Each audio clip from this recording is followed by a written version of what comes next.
कर्मठ ऐसा नये का श्रीमाठ अथवा दरिद्र दिये बुद्धी पीठ तोही नाही.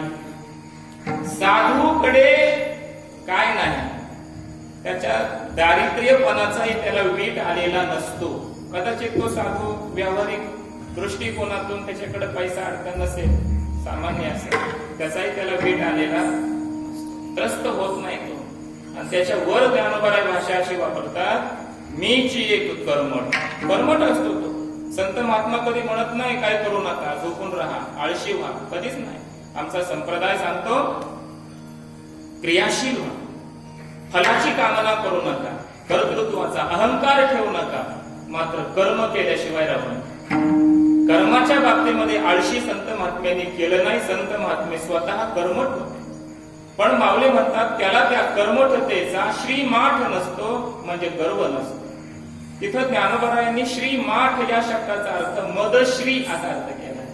त्याच्याकडे मद नावाची श्री नसते, अहंकार नावाची श्री त्याच्याकडं नसते. मला इथे फक्त शब्द घ्यायचा आहे. ज्ञानोबराय मदाला श्री म्हणतात, आणि ते मद म्हणजे सांसारिक मद, अहंकार, गर्व त्याच्याकडे नसतो हा तिथं विषय. पण त्या शब्दाला घेऊन मला चिंतन असं करायचंय अभंगाच्या अनुषंगानं की संतांकडे व्यावहारिक मदश्री नसली तरी संतांकडे पारमार्थिक मदश्री आहे.